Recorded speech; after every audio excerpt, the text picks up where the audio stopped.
Hello everyone, नमस्कार। मैं हूं श्रवण कुमार। संध्या कंप्यूटर के यूट्यूब चैनल पे आप सभी का एक बार फिर से स्वागत करता हूं। देखिएगा फ्रेंड्स, आज जो मैं आप सभी के लिए वीडियो ले गया हूं वो है राजस्थान का इतिहास बीएसटीसी एग्ज़ाम 2021 के लिए एक बेहतरीन वीडियो फ्रेंड्स आप सभी के लिए होने वाला है, जो आपके आने वाले बीएसटीसी एग्ज़ाम और पीटीटी जैसे कॉम्पिटिटिव एग्ज़ाम के लिए काफ़ी इंपॉर्टेंट होने वाला है। फ्रेंड्स, इस वीडियो के अंदर अपन मेवाड़ के इतिहास के जो पार्ट 6 एक प्रकार से आप बोल सकते हो उसके बारे में अपन बात करेंगे। यानी 5 पार्ट अपन कर चुके हैं। यानी कि जो राणा सांगा तक फ्रेंड्स जो भी पोर्शन था मेवाड़ के इतिहास का वहाँ तक अपन ने पढ़ लिया है। इस वीडियो के अंदर आपको विक्रमादित्य और जो बनवीर थे उनके बारे में फ्रेंड्स यहाँ पे डिटेल में बात की जाएगी। तो चलते हैं वीडियो की और उससे पहले अगर आपने अभी तक इस चैनल को सब्सक्राइब नहीं किया है तो चैनल को सब्सक्राइब करके साथ ही बेल आइकन को क्लिक कीजिएगा, जिससे फ्रेंड्स क्या होगा कि आने वाली जितने भी लेटेस्ट नोटिफिकेशन होगी सबसे पहले आप तक पहुंचेगी। तो देखिएगा, हेडलाइन आपको दिख रही होगी मेवाड़ राज्य का इतिहास, और इसके अंदर जो अपन को पढ़ना है वो पढ़ना है विक्रमादित्य को। अब देखिएगा फ्रेंड्स, अगर मैं सबसे पहले बात करूं इनकी विक्रमादित्य की तो यहाँ पे इनका शासनकाल 1531 से लगा के 1536 ईस्वी तक इनका फ्रेंड्स शासनकाल है। उसके बाद में देखिएगा बहादुर शाह का प्रथम आक्रमण 1534 के अंदर हुआ था। देखिएगा फ्रेंड्स, अगर अपन ऐसे बात करें कि भाई जो विक्रमादित्य थे जब शासक बने थे तो उनकी उम्र फ्रेंड्स छोटी थी और अल्पवयस्क ही ये थे।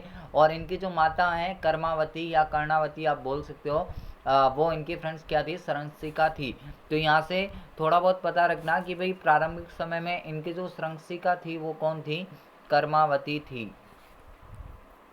कर्मावती यानी कि ये फ्रेंड्स अल्प आयु में क्या बने थे, शासक बने थे, इसलिए जो भी राजकार्य का जो भी काम संभालते थे वो कौन संभालती थी, इनकी माता जी कर्मावती संभालती थी।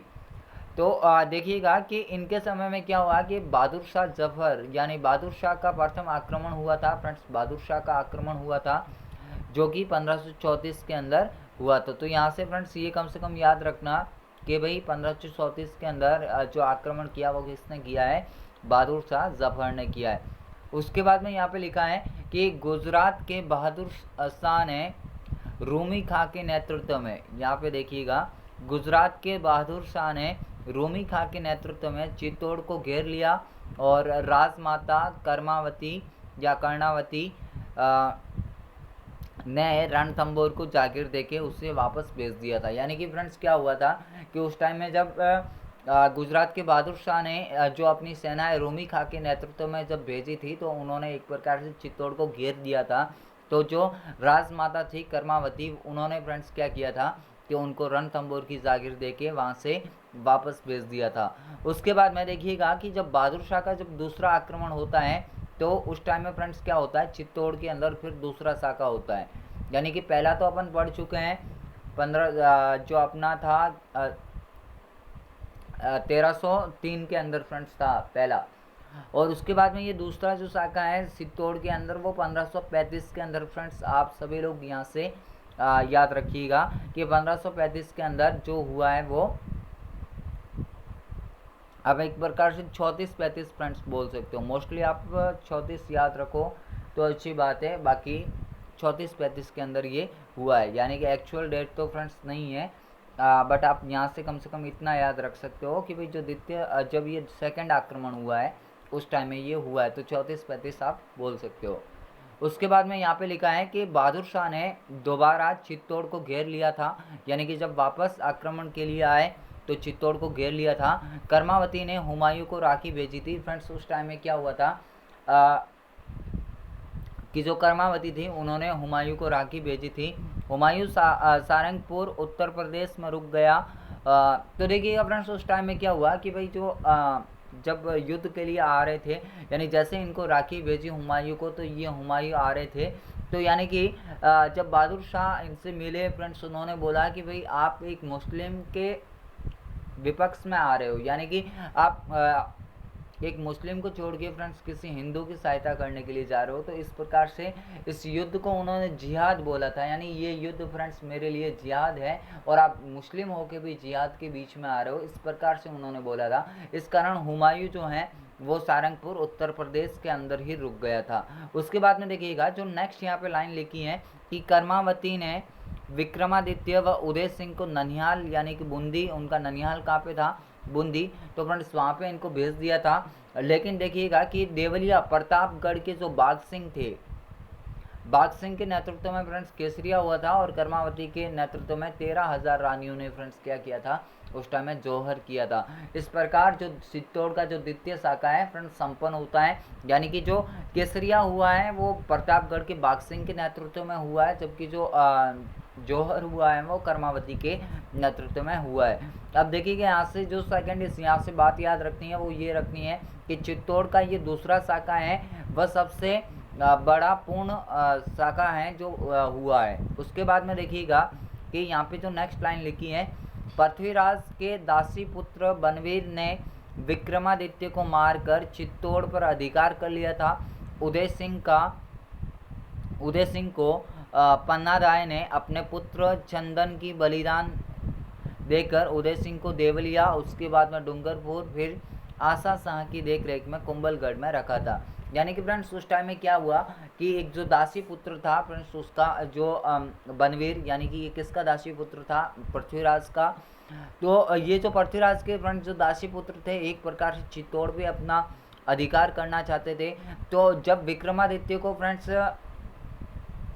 ये उनको मार देते हैं, लेकिन जब उदय सिंह को भी मारने के लिए आते हैं तो जब ये जो पन्नादाय हैं वो क्या करती है कि अपने खुद के पुत्र यानी चंदन का बलिदान दे देती है और उदय सिंह को पहले देवलिया भेजती है, उसके बाद में डूंगरपुर, फिर फ्रेंड्स आशा शाह की देखरेख में कुंभलगढ़ दुर्ग में उनको भेजा जाता है। तो उस टाइम में फिर क्या होता है कि थोड़े समय तक बनवीर का भी चित्तौड़ में शासनकाल रहता है, यानी कि यहाँ से ये भी आपको याद रखना है। उसके बाद में फ्रेंड्स नेक्स्ट जो यहाँ पे लिखा है कि पन्नादाय कमेरी गांव की गुर्जर जाति की थी। तो यहाँ से अगर एग्जाम में ऐसा पूछा जाता है तो कम से कम याद रखना कि भाई पन्नादाय कहाँ से संबंध रखती थी, तो ये कमेरी गांव से रखती थी और गुर्जर जाति से संबंध रखती थी। उसके बाद में जो उदय सिंह का जो राज्याभिषेक है वो भी फ्रेंड्स कहाँ पे हुआ है, कुंभलगढ़ के अंदर हुआ है। तो यहाँ से कम ये बातें याद रखना, जो भी उदय सिंह की बातें होगी फ्रेंड्स अपन नेक्स्ट जो अपना वीडियो आएगा उसके अंदर अपन लेके आएंगे। हाल फिलहाल के लिए बनवीर को फ्रेंड्स देखना पड़ेगा, बनवीर का भी शासनकाल रहा है। तो देखिएगा कि इनका जो शासनकाल है फ्रेंड्स 36-37 तक रहा है, 1536 से 37 ईस्वी तक इनका शासनकाल चित्तौड़ के अंदर है। उसके बाद में देखिएगा इनके अंदर जो लाइनें लिखी हैं वो क्या किया है कि 1536 ईस्वी में राणा विक्रमादित्य की हत्या कर कुंवर पृथ्वीराज का अनुरस पुत्र, अनुरस भी फ्रेंड्स किसको बोला जाता है, दासी पुत्र को ही बोला जाता है। यहाँ से याद रखना बनवीर मेवाड़ का राणा बन गया था। तो यहाँ से कम ये बात याद रखना कि भाई जो विक्रमादित्य हैं उनकी हत्या किसने की थी, तो पृथ्वीराज के जो दासी पुत्र हैं कौन है, बनवीर, उन्होंने फ्रेंड्स क्या की थी, विक्रमादित्य की हत्या की थी। उसके बाद में नेक्स्ट जो लिखा है कि बनवीर ने उदय सिंह की हत्या करने का भी प्रयत्न किया, परंतु पन्नादाय ने अपने पुत्र चंदन की बलिदानी देके उदय सिंह को कहाँ पे भेज दिया था, कुंभलगढ़ भेज दिया था। और उदय सिंह का जो लालन पालन है कुंभलगढ़ के किलेदार थे आसुदेवपुरा में किया था, और चित्तौड़ के किले में स्थित तुलजा भवानी के मंदिर का निर्माण बनवीर ने ही करवाया है। तो फ्रेंड्स यहाँ से ये बात याद रखना कि भाई चित्तौड़ के अंदर जो तुलजा भवानी का मंदिर है उसका निर्माण किसने करवाया है, बनवीर ने कराया है। तो फ्रेंड्स यहाँ से हालांकि आपको अगर मेरे ख्याल से यहाँ से अगर आपको क्वेश्चन पूछे जाएंगे तो वो जरूर विक्रमादित्य के चैप्टर से फ्रेंड्स पूछे जा सकते हैं। जो चित्तौड़ का दूसरा शाखा है वहाँ से फ्रेंड्स आपसे क्वेश्चन किए जा सकते हैं। आक्रमण किसका हुआ था, केसरिया किसके नेतृत्व में हुआ था, ये जो कर्मावती के बारे में आपसे पूछी जा सकती हैं। और उसके बाद में आपसे पूछे जा सकते हैं बनवीर के बारे में, अगर विक्रमादित्य या बनवीर के बारे में थोड़ी बहुत बातें पूछी जाती हैं तो कम से कम फ्रेंड्स आप याद रखना, जो कि आपके एग्जाम के लिए इम्पोर्टेंट हो सकती है।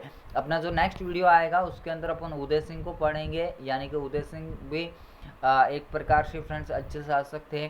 तो ऐसे आप बोल सकते हो कि फ्रेंड्स ये इसमें क्या है कि जो मेवाड़ का इतिहास है उसके अंदर फ्रेंड्स क्या है कि जो या तो फिर दादा शक्तिशाली था या फिर उसका पुत्र शक्तिशाली था, यानी एक शासक को छोड़ के फिर दूसरा शासक हमेशा बहुत ही शक्तिशाली था।